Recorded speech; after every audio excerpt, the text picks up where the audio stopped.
स्वागत आहे आपले CPI अकॅडमी यूट्यूब चॅनलला। तर बघा, आपण शेकडेवारीचे याच्या आधी काही गणितं बघितले।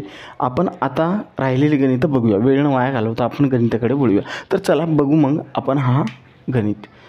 दोन विषयाच्या एका परीक्षेत 60% विद्यार्थी गणितात व 65% विद्यार्थी इंग्रजीत पास झाले व 30% विद्यार्थी दोन्ही विषयात नापास झाले। जर 484 विद्यार्थी दोन्ही विषयात पास झाले असतील तर त्या परीक्षेत किती विद्यार्थी बसले होते? याच्या आधी आपण पाहिलेले गणित बघा, त्याच्यात इथपर्यंत दिलेलं आहे 30% विद्यार्थी दोन्ही विषयात नापास झाले इथपर्यंत, आणि पास किती झाले XYZ असा प्रश्न विचारलेला आहे आपल्याला। आता एक वेगळंच याच्यात दिलेलं आहे बघा, 484 विद्यार्थी दोन्ही विषयात पास झालेले आहे, एकूण विद्यार्थी विचारलेले आहे आपल्याला। तर बघू आपण हा प्रश्न कसा काय येतो तो।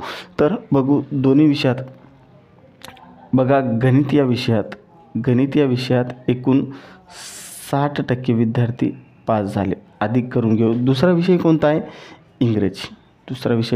इंग्रजी। इंग्रजीत एकूण किती टक्के विद्यार्थी पास झाले? 65, म्हणजेच 65% विद्यार्थी याच्यात पास झाले। दोघांची बेरीज किती होते? 60% आणि 65%, या दोघांची बेरीज करून घ्यायची आहे इथे आपल्याला। तर बेरीज करून घेऊ। 60 आणि 65 बरोबर 125। आता हे 125% दोघांची बेरीज। तर या दोन्ही विषयात 30% विद्यार्थी दोन्ही विषयात नापास झालेले आहे। हे 125 पास दिलेले आहे, पण या दोन्ही विषयात 30% विद्यार्थी नापास झालेले आहे।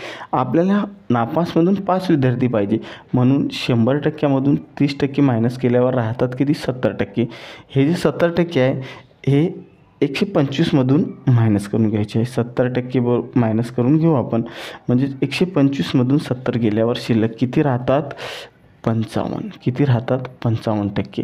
हे जे 55% आहे हे काय भेटलं आपल्याला? पास।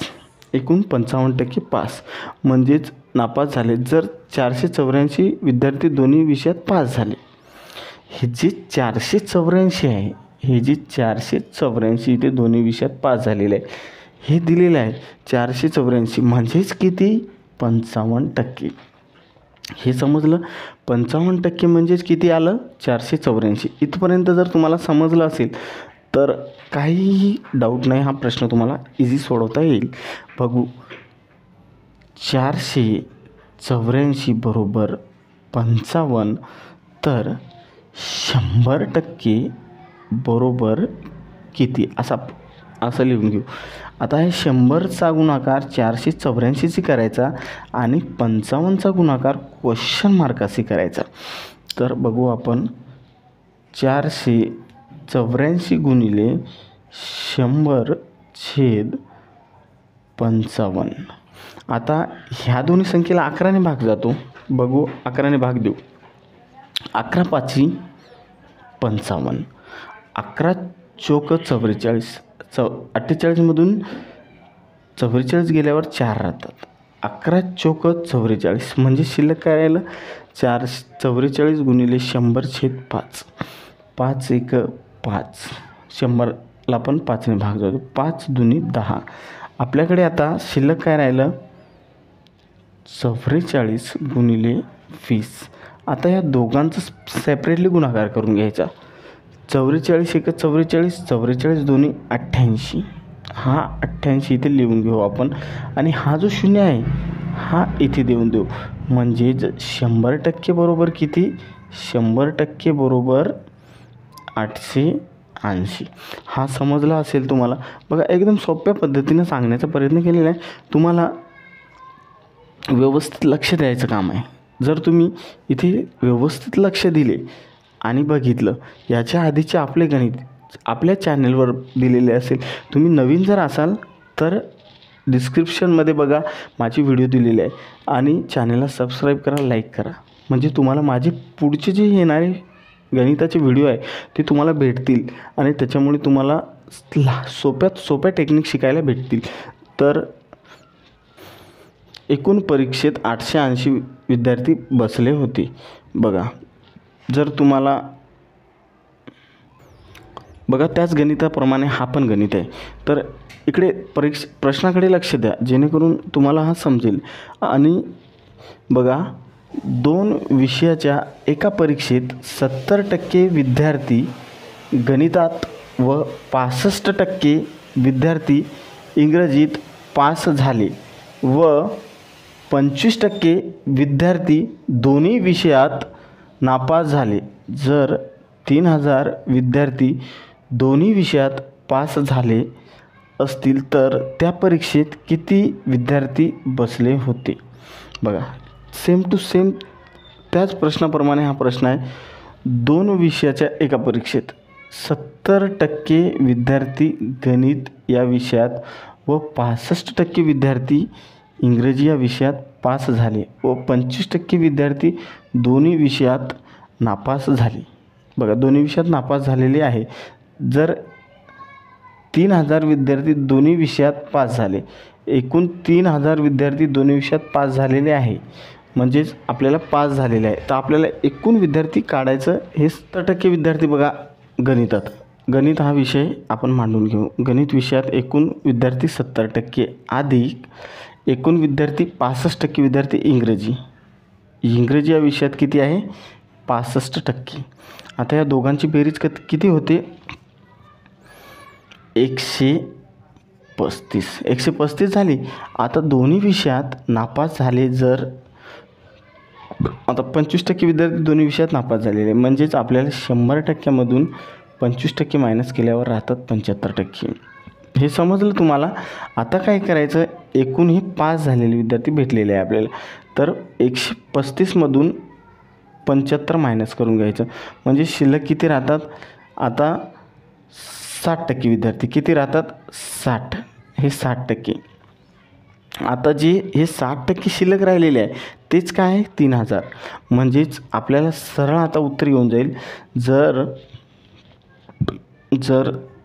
3000 बरोबर 60%, समजलं 3000 बरोबर 60%, तर 100% बरोबर किती. आता प्रश्नचिन्ह देऊ. आता काय करायचं 3000 गुणिले 100 करायचं आणि 60 गुणिले प्रश्नचिन्ह करायचे. 3000 गुणिले 100 छेद 60. हे 60 इथे येईल. आता हा एक शून्य कट, हा एक शून्य कट, 6 1 6, 6 पंचे 30 बरोबरच आपल्याकडे शिल्लक काय राहिलं आहे 50 गुणिले 100.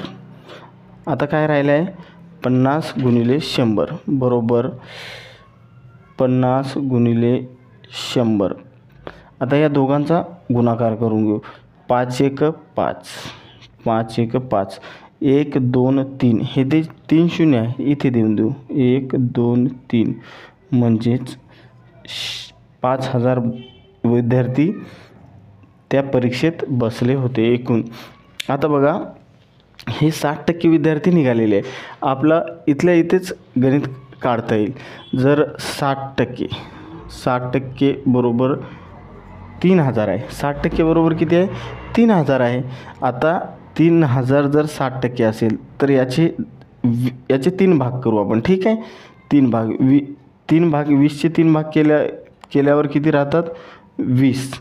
याचे पण 3 भाग करू आपण. ठीक आहे 3 3 1 3 भाग केल्यावर याचे किती राहतात 1 भाग 1000चा. जर याचा 1 भाग 20चा असेल तर याचे 5 भाग बरोबर किती येईल. याचे 5 भाग बरोबर 100 येईल. ठीक आहे मग याचे पण 5 भाग करून घेऊ. म्हणजेच याचे पण 5 भाग केल्यावर 5000. हे तुम्हाला बॅकसाईडला जा. म्हणजेच माझे जुने व्हिडिओ बघा. माझ्या जुन्या व्हिडिओत हे सर्व छोट्या छोट्या ट्रिक्स असतात. हे छोटे छोटे ट्रिक्स आहेत, टिप्स मी शिकवलेलं आहे. तुम्ही सर्वचे सर्व व्हिडिओ बघा. तुम्हाला एकदम प्रश्न वाचला जसा प्रश्न वाचला तसाच डोक्यात कॅल्क्युलेशन करून तुम्ही आन्सर देऊ शकता. पण कधी जेव्हा माझे पूर्ण व्हिडिओ बघसाल तेव्हा. जोपर्यंत तुम्हाला ह्या सगळ्या टेक्निक्स माहिती होणार नाही तोपर्यंत तुम्हाला कसं प्रश्न शॉर्टकटमध्ये सोडवायचं परीक्षेत तुम्हाला वेळ हा अगदी खूप कमी असतो आणि गणित हा विषय असा किचकट आहे ज्यात तुम्हाला जास्तीत जास्त वेळ लागतो. वेळ खाऊ याला म्हणू आपण, वेळ खाऊ हा विषय. तर ह्या विषयात जर तुम्ही परफेक्ट असाल तर मराठी व्याकरण, जनरल नॉलेज हे विषय तुम्ही इझी करू शकता. पण गणित हा विषय तुम्हाला सराव करावा लागेल. हे सराव करण्यासाठी माझ्या चॅनलवरचे सर्व व्हिडिओ बघा. तुमचे मित्र असेल त्यांना शेअर करा, जेणेकरून त्यांना पण ह्या विषयाची मदत होईल. आणि चॅनलला सबस्क्राईब करा आणि लाईक करा. बघा विद्यार्थी मित्रांनो, त्याचप्रमाणे हा गणित आहे, पण थोडं चेंजिंग आहे. ते चेंजिंग म्हणजे कन्फ्यूज होण्यासारखं काही नाही आहे. एकदम सोपा दिलेलं आहे. तुम्ही प्रश्न वाचून डोक्यात घुसून घ्या, उत्तर आपोआप बाहेर निघून जाईल. बघू आपण हा प्रश्न बघण्याआधी एक लाईक करा, कारण याच्यामुळे मला समजेल की किती विद्यार्थ्यांना माझं शिकवणं समजत आहे. एका गावात मराठी जाणणारे 82% लोक आहे. एकूण किती टक्के लोक आहे? मराठी जाणणारे 82% लोक आहे.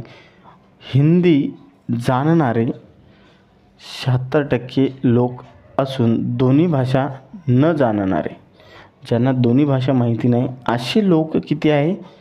8% लोक आहे. जर 2244 लोक दोन्ही भाषा जाणणारे आहेत तर त्या गावाची लोकसंख्या किती? असा प्रश्न विचारलेला आहे. सेम टू सेम त्याच पॅटर्न आपण आत्तापर्यंत जे पॅटर्न शिकत आलो त्याच पॅटर्न हा गणित पण सोडवायचा आहे. तर बघू आपण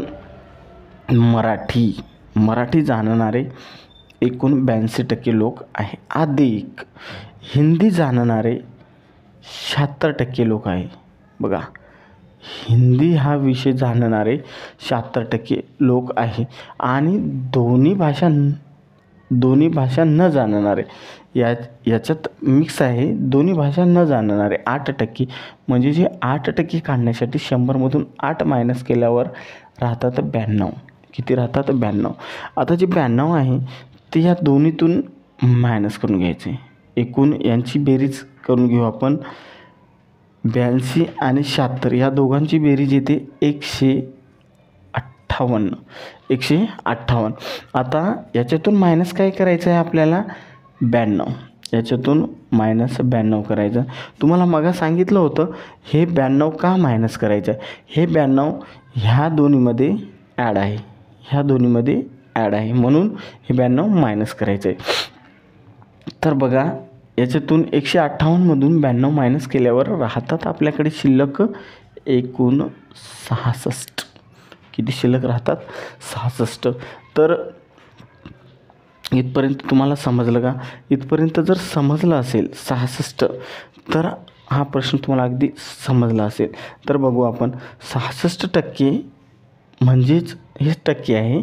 66% म्हणजे 2244. हे जे 66% निघालेले आहे ना, हेच आपले 2244 लोक आहेत भाषा जाणणारे. आता काढायचं आहे आपल्याला 100% काढण्यासाठी काय करावं लागेल? 2244 बरोबर 66% आहे. तर आपल्याला आता काढायचं आहे 100% बरोबर. इथे क्वेश्चन मार्क यांचा तिरपा गुणाकार करून घेऊ. बरोबर 2244 गुणिले 100/66. आता या दोन्ही संख्येला एका संख्येने भाग जातो. कोणत्या संख्येने? 11 संख्येने. 11 सके 66. 11 दुनी 22. आता इथे सरळ भाग गेल्यामधून शून्याचा भाग द्यायचा. 11 चोक 44. आता आपल्याकडे शिल्लक काय राहिलं? 20 गुणिले 204 गुणिले 100/66. 204 गुणिले 100/6. आता ह्या दोन्ही याला 6ने भाग जातो. 6 1 6, साईन त्रिक 18. शिल्लक किती राहिले? 2. साईन चोक 24. आपल्याकडे राहिलं 34 गुणिले 100 बरोबर. या दोघांची जर बेरीज केली 34 गुणिले 100 तर यांचा गुणाकार किती येतो दोघांचा? 3000 400 किती आला 3400 हा समजला. ह्याला पण आपल्याला शॉर्टकटने काढता येईल. कशाने? शॉर्टकट मेथडने काढता येईल. त्याच्यासाठी तुम्हाला माझे सर्व व्हिडिओ बघावं लागेल, कारण सर्व व्हिडिओ बघितल्याच्यानंतर तुमचे कन्सेप्ट क्लिअर असेल. आणि काही डाऊट असेल मित्रांनो तर बिंदास कमेंटमध्ये विचारा, मी तुम्हाला हमखास संपर्क साधेल.